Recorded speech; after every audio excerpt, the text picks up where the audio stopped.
بیان کیا کعب بن اشرف کے قتل کا فلما قتلوه فزعت اليهود والمشركون فغدوا على النبي صلى الله عليه وسلم فقالوا طرق صاحبنا فقتل.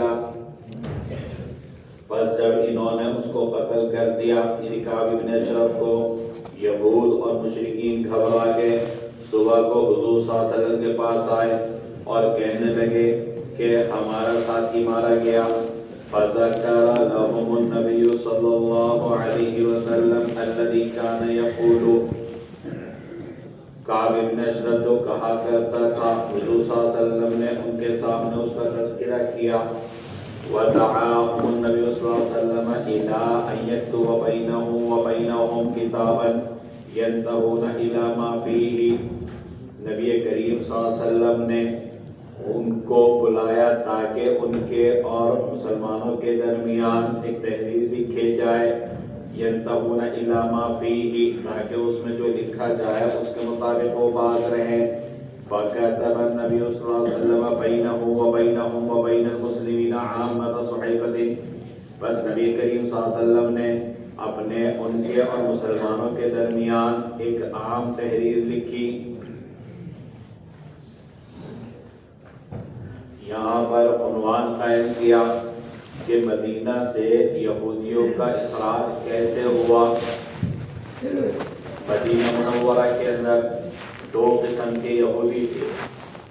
ایک تو وہ تھے جو مدینہ سے دور ایک بستی جو خیبر نامی تھی، مدینہ منورہ سے تقریباً 150 کلومیٹر دور، وہاں پر یہود آباد تھے.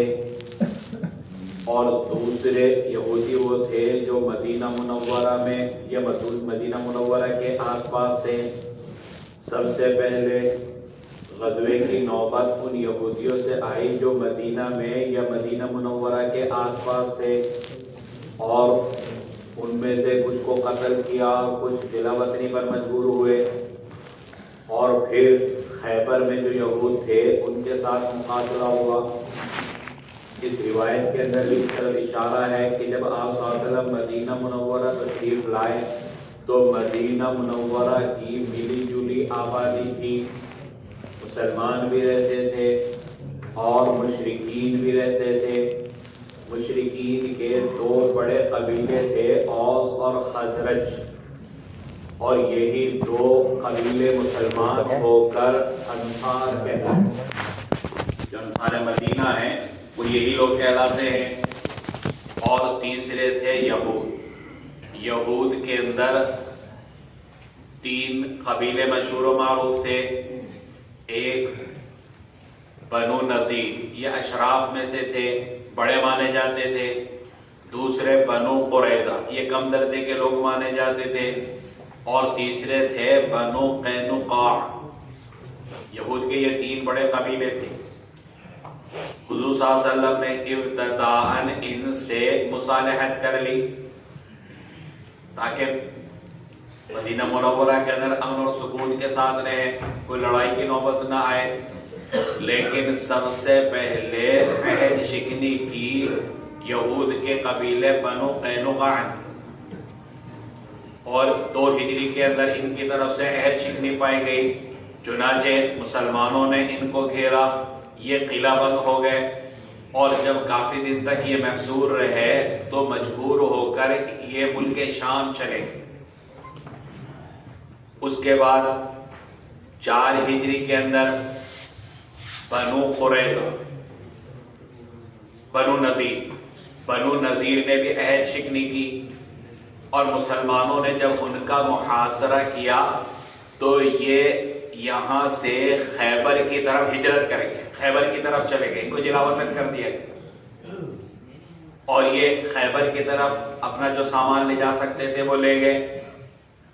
یہ 4 ہجری کا واقعہ ہے. اور خیبر میں پہلے سے یہودی رہتے تھے، تو گویا خیبر یہودیوں کی سازشوں کا مرکز بن گیا. پہلے سے وہاں پر یہودی، اور پھر اب یہ بنو نذیر وہاں پر پہنچ گئے. تو 4 ہجری میں مدینہ سے ان کو نکال دیا گیا اور یہ خیبر کی طرف چلے گئے. بنو قریظہ ان کے ساتھ مسلمانوں کا معاملہ اور معاہدہ رہا، لیکن غزوہ احزاب کے موقع پر انہوں نے بھی عہد شکنی کی۔ چنانچہ غزوہ احزاب کے بعد حضور صلی اللہ علیہ وسلم نے پھر ان سے مقاتلہ کیا، اور اس میں طے ہوا کہ جب وہ مجبور ہو گئے تھے محاصرے پر کہ اوس کے جو مسلمان تھے، یعنی اوس جو پہلے مشرک تھے اور بعد میں مسلمان ہو گئے، ان کے سردار تھے سعد ابن معاذ، انہوں نے اپنا حکم ان کو بنایا کہ ہمارے بارے میں جو وہ فیصلہ کرے ہمیں منظور ہوگا۔ انہوں نے فیصلہ کیا تھا کہ ان کے مردوں کو قتل کیا جائے گا۔ چنانچہ تقریباً 400 یہودیوں کو مدینہ منورہ کے اندر قتل کیا گیا، بنو قریظہ کی۔ تو گویا عہد شکنی بنو قریظہ کی طرف سے بھی ہوئی، بنو نذیر کی طرف سے بھی ہوئی، اور بنو قینقاع کی طرف سے بھی ہوئی۔ اور یہ جو یہودی تھے جب یہ خیبر پہنچ گئے، وہاں پہنچنے کے بعد انہوں نے اپنی سازشوں کا سلسلہ جاری رکھا۔ 7 ہجری کے اندر آپ صلی اللہ علیہ وسلم نے پھر ان کے اوپر حملہ کیا اور اس علاقے کو فتح کیا، لیکن وہاں سے ان یہودیوں کو نکالا نہیں، بلکہ حضور اکرم صلی اللہ علیہ وسلم نے جو اس موقع پر عہد نامہ وغیرہ لکھا گیا اس کے اندر یہ تھا کہ تم یہاں رہتے رہو، جب مسلمان چاہیں گے تو تمہیں یہاں سے نکال دیا جائے گا۔ چنانچہ یہ حضور اکرم صلی اللہ علیہ وسلم کے زمانے میں خیبر میں رہے، حضرت ابو بکر کے زمانے میں رہے، لیکن حضرت عمر نے پھر وہاں سے ان کو نکالا، اور پھر پورے جزیرہ عرب ان یہود سے پاک و صاف ہو گیا۔ یہ جو یہودی خیبر کے اندر تھے، جس میں بنو نذیر بھی تھے، تو انہوں نے جب یہ علاقہ مسلمانوں نے فتح کر لیا، یہ کہا کہ آپ تو دین کا کام کر رہے ہیں اور ہم جو ہے وہ کھیتی باڑی کرتے آ رہے ہیں، تو ظاہر سی بات ہے آپ کو کھیتی باڑی کرنے کی فرصت نہیں، تو ایسا کیجئے کہ یہ زمینیں ہمیں ہی دے دیجئے بٹائی کے اوپر، ہم اس میں محنت کریں گے اور مزدوری کریں گے، اور جو غلہ نکلے گا وہ آپ کا ہوگا۔ حضور صلی اللہ علیہ وسلم نے ان سے مزارعت کا یہ معاملہ کر لیا، کھیتی کی زمین اس کو دے دی، تو یہ مخابرہ کہلاتا ہے، اور باغات بھی ان کو دے دیے، یہ مساقات کہلاتی ہے۔ اور وہاں پر بڑے بڑے کھجوروں کے باغات تھے۔ ایک باغ کا نام ہے قتیبہ۔ امام مالک سے ان کے شاگردوں نے پوچھا قتیبہ کے بارے میں، تو فرمایا کہ اتنا بڑا باغ تھا کہ اس میں 40,000 کھجور کے درخت تھے، تو بڑے بڑے باغات تھے۔ تو ابتدا میں یہ ان کے پاس رہے، یہ اس میں کھیتی باڑی کرتے رہے، محنت کرتے رہے، لیکن پھر حضرت عمر کے دور میں ان کو یہاں سے بھی نکال دیا گیا۔ تو اگر یہ کہ یہاں پر جو واقعہ بیان کیا گیا اس میں سند کے اندر ہے کہ عبد الرحمن ابن عبداللہ ابن کعب ابن مالک نے اپنے والد سے روایت کی، اور عن ابیہ کے بعد ہے وَكَانَ أَحَدُ الثَّلَاثَةِ الَّذِينَ۔ بظاہر معلوم ہوتا ہے کہ عبد الرحمن کے والد عبداللہ ابن کعب ابن مالک کے بارے میں یہ ہے کہ یہ ان 3 لوگوں میں سے ہے جن کی توبہ قبول کی گئی، حالانکہ حضرت کعب ابن مالک ہے، یعنی عبداللہ ابن کعب ابن مالک کے باپ حضرت کعب ابن مالک رضی اللہ تعالیٰ ان 3 افراد میں سے ہیں کہ جو غزوہ تبوک میں شریک بھی ہوئے تھے، اور پھر اللہ تبارک و تعالیٰ نے ان 3 لوگوں کی جن کا کافی دن تک بائیکاٹ رہا توبہ قبول فرمائی۔ تو یہاں بظاہر معلوم ہوتا ہے عن ابیہ سے کہ وَكَانَ أَحَدُ الثَّلَاثَةِ الَّذِينَ، اس سے مراد عبداللہ ابن کعب ہے، حالانکہ اس سے مراد عبداللہ ابن کعب نہیں بلکہ کعب ابن مالک رضی اللہ تعالیٰ عنہ۔ کعب ابن اشرف کا واقعہ بیان کیا کہ یہ حضور صلی اللہ علیہ وسلم کی ہجو کیا کرتا تھا، یہ بنو قینقاع سے تعلق رکھتا تھا، اور ان کا یہ سردار تھا، شاعر بھی تھا۔ کتاب الجہاد کے اندر بھی اس کا واقعہ آ چکا کہ حضور صلی اللہ علیہ وسلم کی ہجو کیا کرتا تھا، اور غزوہ بدر کے بعد مکہ میں جا کر قریش کو حضور صلی اللہ علیہ وسلم کے خلاف لڑنے کے لیے بھڑکایا کرتا تھا کہ ایک بار اور حملہ کرو اور ان کا کام تمام کر دو۔ چنانچہ اس روایت کے اندر وہی واقعہ بیان کیا کہ ابتدا میں مدینہ کے اندر مخلوط آبادی تھی، مسلمان یہود وغیرہ، اور یہود مسلمانوں کو نبی کریم صلی اللہ علیہ وسلم کو تکلیف پہنچاتے تھے، لیکن ابتدا میں اللہ تبارک و تعالی نے مسلمانوں کو وہی حکم دیا جو مکہ کی زندگی کے اندر تھا کہ صبر کرو، معاف کرو، درگزر کرو۔ اسی کو بیان کیا وَلَتَسْمَعُنَّ مِنَ الَّذِينَ أُوتُوا الْكِتَابَ مِن قَبْلِكُمْ، لَتُبْلَوُنَّ فِي أَمْوَالِكُمْ وَأَنفُسِكُمْ، تمہاری جان اور مال کے سلسلے میں آزمائش کی جائے گی.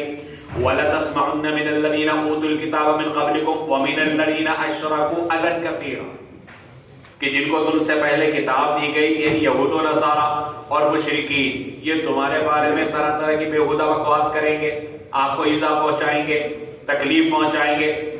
لیکن آپ جو ہے وَإِن تَصْبِرُوا وَتَتَّقُوا، اگر آپ صبر کریں گے اور پرہیزگاری اختیار کریں گے، فَإِنَّ ذَلِكَ مِنْ عَزْمِ الْأُمُورِ، یہ پرہیزگاری کا اختیار کرنا یا صبر کرنا یہ کوئی چھوٹا موٹا کام نہیں، یہ بڑے لوگوں کا کام ہے. تو لہذا آپ کو صبر کا معاملہ کرنا چاہیے.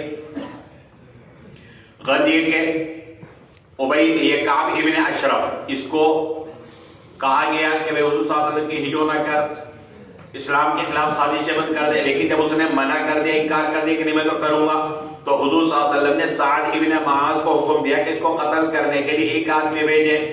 چنانچہ محمد ابن مسلمہ وغیرہ کو انہوں نے بھیجا.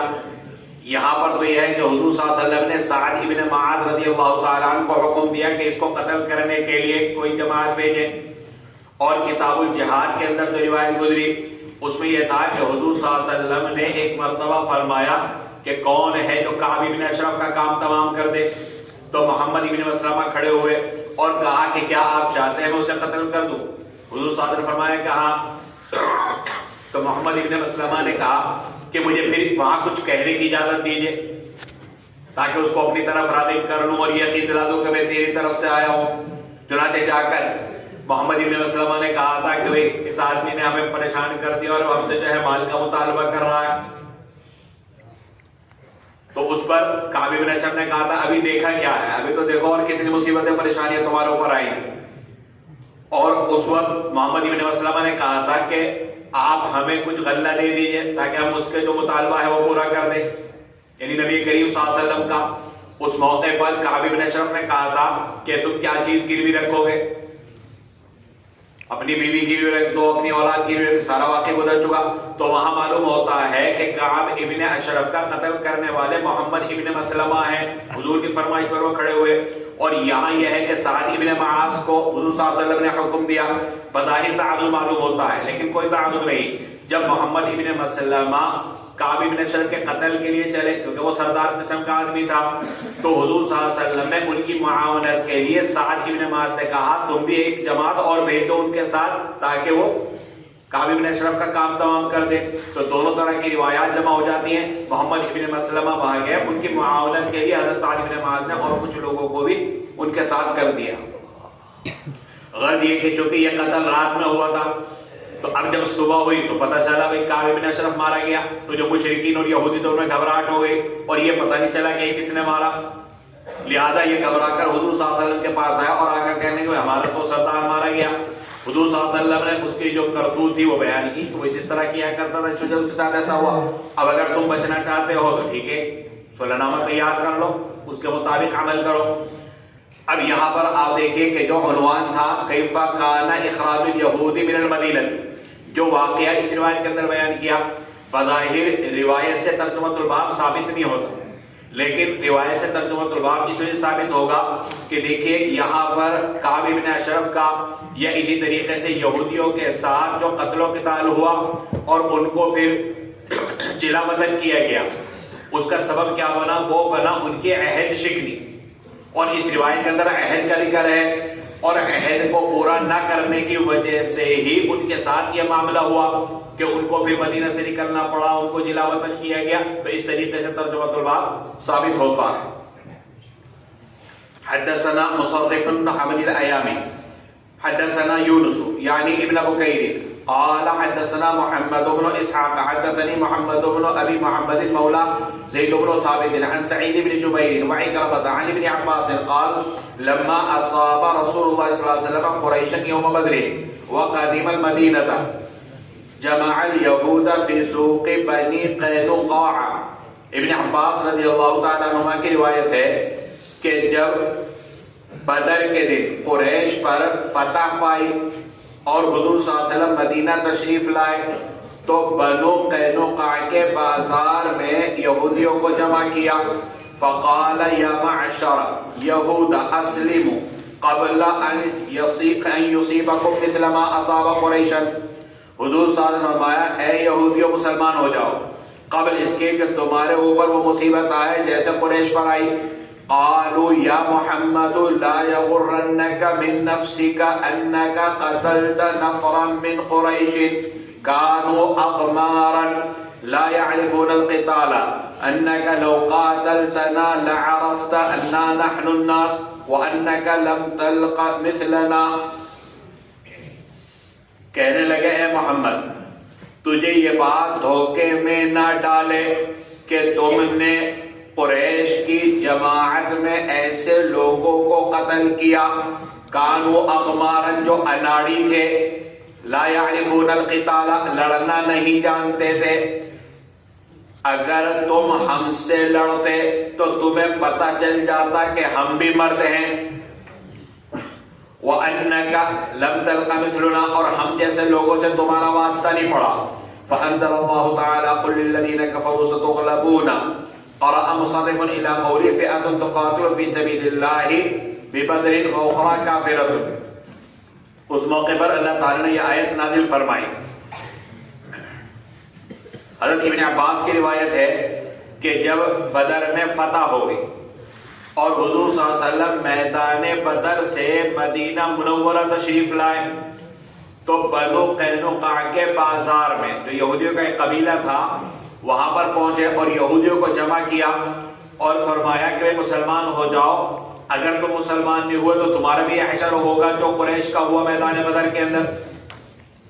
بجائے قبلت پکڑنے کے یہودیوں نے اکڑ دکھائی اور کہنے لگے کہ آپ کو بدر کے اندر جو فتح ہے اس کی وجہ سے غرور نہیں کرنا چاہیے کیونکہ آپ نے اپنی قوم قریش کے ایسے لوگوں کو مارا ہے جو بالکل اناڑی تھے اور وہ لڑائی کے فن سے واقف ہی نہیں تھے. ہم ہیں مرد لڑائی کے فن سے واقف, ہم جیسوں سے ابھی آپ کا واسطہ نہیں پڑا. اگر ہم سے واسطہ پڑتا, ہم جیسوں سے واسطہ پڑتا تو آپ کو پتہ چل جاتا لڑائی کسے کہتے. تو اس موقع پر قرآن کی آیت نازل ہوئی قل للذین کفروا, اے محمد صلی اللہ علیہ وسلم ان کفار سے یہ بات کہہ دیجئے ستغلبون, جیسے یہ مغلوب ہوئے تو تم بھی ان قریب مغلوب ہوگے. وتحشرون الی جہنم, اور پھر تمہیں جہنم کی طرف پھکایا جائے گا. وبئس المہاد, اور جہنم کوئی اچھی جگہ نہیں ہے, بہت بری جگہ ہے. قل للذین کفروا ستغلبون وتحشرون الی جہنم وبئس المہاد قد کان لکم آیۃ. ابھی تم نے ایک نمونہ دیکھ لیا کہ جس میں دو جماعتوں میں مٹبھیڑ ہوئی تو قاتلوا فی سبیل اللہ, ایک جماعت اللہ کے لیے لڑتی ہے, وہ اخری کافرۃ, اور دوسری جماعت کافروں کی ہے. یرونہم مثلیہم رأی العین, مسلمان ان کو کھلی آنکھوں سے اپنے سے دگنا دیکھ رہے تھے. حالانکہ کفار مسلمانوں کے مقابلے میں 3 گنا تھے, لیکن مسلمانوں میں دہشت نہ ہو تو آپ صلی اللہ علیہ وسلم نے ان کی نظروں میں ان کو کچھ کم کر کے دکھایا. واللہ یؤید بنصرہ من یشاء, اللہ جس کی چاہے تائید کرتا ہے اور مدد کرتا ہے. تو اگر یہ کہ حضور صلی اللہ علیہ وسلم نے جب ان کو سمجھایا تو انہوں نے اکڑ کا مظاہرہ کیا, اور یہ اکڑ ہی کیونکہ انہوں نے جب عہد کی خلاف ورزی کی تو اس کے بعد ان کو مدینہ منورہ سے باہر نکلنے پر مجبور ہونا پڑا.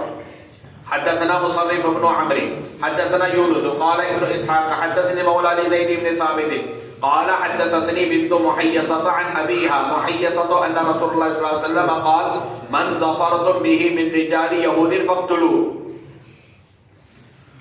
بنت محیصہ اپنے باپ محیصہ سے روایت کرتی ہیں کہ حضور صلی اللہ علیہ وسلم نے فرمایا کہ یہود کے مردوں میں جس پر تم غالب آؤ تو اس کو مار ڈالو. فوثب محیصة على شبیبة رجل من تجار یہود کان یلابسهم فقتلوه. تو محیصہ نے شبیبہ پر جو یہودی تاجروں میں سے ایک شخص تھا کان یلابسهم, اور محیصہ اس کے ساتھ رہتے تھے, اٹھتے بیٹھتے تھے, انہوں نے اس پر حملہ کرے کہ اس کو مار ڈالا. وکان حویصة اذ ذاک لم یسلم, اور حویصہ اس وقت تک مسلمان نہیں ہوا تھا. وکان اسن من محیصة, اور وہ محیصہ سے بڑا تھا. فلما قتلہ جعل حویصة یضربہ, جب محیصہ نے شبیبہ کو مار ڈالا تو حویصہ محیصہ کو مارنے لگے. وَيَقُولُ أَعْدُوَ اللَّهِ أَمَا وَاللَّهِ لَرَبُّ شَحْمٍ فِي بَطْنِكَ مِن مَالِهِ، اور کہہ رہے تھے کہ اے اللہ کے دشمن، خدا کی قسم تیرے پیٹ میں اس کے مال سے چربی بھری پڑی ہے. محیصہ کی روایت ہے کہ حضور صلی اللہ علیہ وسلم نے فرمایا کہ جو یہودی مرد تمہیں ملے تو اس کو مار ڈالو. چنانچہ محیصہ ایک یہودی تاجر جس کا نام شبیبہ تھا، اور کیونکہ مدینہ میں ملی جلی آبادی تھی تو محیصہ اور ان کے بھائی حویصہ کا شبیبہ سے تجارتی لین دین بھی تھا، ساتھ رہتے تھے. حضور صلی اللہ علیہ وسلم کے یہ فرمان آنے کے بعد محیصہ نے شبیبہ کو ہی شکار کر لیا، اس کو مار ڈالا. جب بڑے بھائی حویصہ کو پتا چلا، اس وقت تک یہ مسلمان نہیں ہوئے تھے، بعد میں یہ بھی مسلمان ہوئے، اس وقت تک یہ مسلمان نہیں ہوئے تھے. جب انہوں نے دیکھا کہ محیصہ نے شبیبہ کو مار ڈالا، تو اب اگر دنیاوی اعتبار سے دیکھا جائے تو تجارت پر اس کا اثر پڑے گا، ہمیں کہاں سے کھانے پینے کو ملے گا، یہ تو نقصان کر لیا. لہذا انہوں نے اپنے بھائی کو مارا، پٹائی کرنے لگے کہ یہ تو نے کیا کیا، اور کہنے لگے کہ تیرے پیٹ میں اس کے مال سے چربی بھری ہوئی ہے، یعنی اس کے ذریعے سے تجارت کر کے جو کچھ ہمیں کھانے پینے کو مل رہا ہے وہ اس کے ذریعے سے ہی مل رہا تھا، تو لہٰذا تو نے اس کو مار ڈالا، وہ اپنے پیٹ پر تو نے لات مار دی. تو یہ اس وقت کا واقعہ ہے کہ جب محیصہ کے بھائی حویصہ مسلمان نہیں ہوئے تھے. حدثنا قتيبة بن سعيد حدثنا الليث عن سعيد بن ابي سعيد عن ابيه عن ابي هريرة انه قال بينا نحن في المسجد اذ خرج الينا رسول الله صلى الله عليه وسلم فقال انطلقوا الى يهود فخرجنا معه حتى جئناهم فقام رسول الله صلى الله عليه وسلم فناداهم فقال يا معشر يهود اسلموا تسلموا فقالوا قد بلغت یا ابا القاسم. حضرت ابو ہریرہ رضی اللہ تعالیٰ عنہ کی روایت ہے، فرماتے ہیں کہ ہم مسجد میں تھے کہ اتنے میں حضور صلی اللہ علیہ وسلم ہماری طرف تشریف لائے، فرمایا کہ یہود کی طرف چلو. ہم آپ صلی اللہ علیہ وسلم کے ساتھ چلے، یہاں تک کہ یہود کے پاس پہنچ گئے. حضور صلی اللہ علیہ وسلم نے کھڑے ہو کر ان کو آواز لگائی، فرمایا اے یہودیو، مسلمان ہو جاؤ تو کامیاب ہو جاؤ گے. کہنے لگے اے ابو القاسم تم نے اپنی بات پہنچا دی. فقال لهم رسول اللہ صلی اللہ علیہ وسلم اسلموا تسلموا، حضور صلی اللہ علیہ وسلم فرمایا کہ مسلمان ہو جاؤ کامیاب ہو جاؤ گے. فقالوا قد بلغت یا ابا القاسم، رسول اللہ صلی اللہ علیہ وسلم کہنے لگا اے ابو القاسم تم نے اپنی بات پہنچا دی. ذالک اريد، حضور صلی اللہ علیہ وسلم نے فرمایا کہ میں یہی چاہتا تھا. ثم قالها ثالثا، پھر تیسری مرتبہ آپ صلی اللہ علیہ وسلم نے فرمایا اعلموا انما الارض للہ ولرسولہ، جان لو کہ زمین تو اللہ اس کے رسول کی ہے. وانما اريد ان اجليكم من هذه الارض، اور میں چاہتا ہوں کہ تمہیں اس سرزمین سے نکال دوں، جلا وطن کر دوں. فمن وجد منكم شيئا بماله فليبيعه والا فاعلموا انما الارض للہ ولرسولہ، جو کوئی تم میں سے اپنے مال کے بدلے میں کچھ پائے تو اس کو بیچ ڈالے، ورنہ جان لو کہ زمین تو اللہ اس کے رسول کی. حضرت ابو ہریرہ رضی اللہ عنہ کی روایت کا حاصل یہ ہے کہ ایک دن ہم مسجد میں بیٹھے ہوئے تھے، حضور صلی اللہ علیہ وسلم ہمارے درمیان تشریف لائے اور کہا کہ چلو یہودیوں کی طرف. چنانچہ ہم حضور صلی اللہ علیہ وسلم کے ساتھ یہودیوں کے محلے کی طرف گئے. آپ نے وہاں پر ان کو مخاطب بنا کر کہا کہ مسلمان ہو جاؤ تو کامیاب ہو جاؤ. یہودیوں نے کہا ٹھیک ہے، آپ اپنی بات پہنچا دی، جائیے. حضور صلی اللہ علیہ وسلم دوبارہ پھر یہ کہا کہ مسلمان ہو جاؤ کامیاب ہو جاؤ گے. یہودیوں نے پھر وہی کہا کہ آپ اپنی بات پہنچا چکے. حضور صلی اللہ علیہ وسلم فرمایا کہ میں تو یہی چاہتا ہوں کہ تم میرا پیغام تم تک پہنچنے کی شہادت دو. میرا تو مقصد اللہ کا پیغام پہنچانا ہے، وہ پیغام میں پہنچا چکا، لہذا تم نے خود تسلیم کر لیا کہ میں پہنچا چکا. پھر تیسری مرتبہ آپ نے فرمایا کہ یاد رکھو یہ زمین جس وقت تم رہ رہے ہو یہ اللہ اس کے رسول کی ہے، اور اب میں تمہیں یہاں سے جلا وطن کرنے کا ارادہ کرتا ہوں. یعنی سرزمین خیبر، جہاں پر بنو نذیر مدینہ سے ہجرت کر کے چلے گئے تھے خیبر میں، تو میں اب یہاں سے تمہیں جلا وطن کرنے کا ارادہ کرتا ہوں، لہذا اب جو مال تم یہاں سے اپنے ساتھ لے جا سکتے ہو تو لے جاؤ، اور جو نہیں لے جا سکتے اور اس میں بیچنے کے لائق ہو تو بیچ دو، اور اگر تم نے نہیں بیچا تو یہ زمین وغیرہ جو ہے صرف اللہ اس کے رسول کی ہے، پھر تمہیں کچھ نہیں ملنے گا۔ بظاہر معلوم ہوتا ہے کہ اس روایت کا تعلق بنو نذیر کے ساتھ، کیونکہ بنو قینقاع وہ بھی شام کی طرف ہجرت کر گئے تھے، بنو قریظہ کے مردوں کو قتل کر دیا گیا تھا، بنو نذیر ہی تھے جو 4 ہجری میں مدینہ سے خیبر کی طرف چلے گئے تھے، تو 7 ہجری کے اندر حضور صلی اللہ علیہ وسلم نے ان کو وہاں سے بھی نکال دیا، لیکن اس طریقے سے ان کے اوپر فتح کی کہ ان سے مساقات کا اور مخابرہ کا معاملہ کیا، اور یہ طے ہوا تھا کہ جب مسلمان چاہیں گے تم یہاں سے نکال دیں، لیکن حضور صاحب فرماتے کہ دیکھو نکلو گے تو ہی تو لہٰذا جو مال بیچ سکتے ہو وہ بیچ دو تاکہ کل کو کوئی عذر نہ کرو۔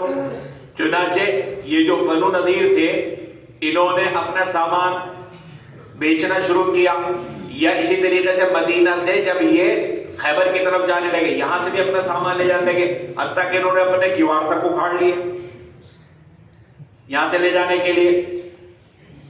تو اسی واقعے کو جو بنو نذیر کا ہے یہاں پر بیان کیا، لیکن یہاں پر ایک سوال پیدا ہوتا ہے کہ بنو نذیر کا جو واقعہ ہے مدینہ سے خیبر کی طرف ہجرت کا، خیبر کی طرف جانے کا، تو یہ 4 ہجری کا ہے، اور اس روایت کے راوی حضرت ابو ہریرہ جو 7 ہجری میں مسلمان ہوئے، تو حضرت ابو ہریرہ کیسے راوی ہوئے؟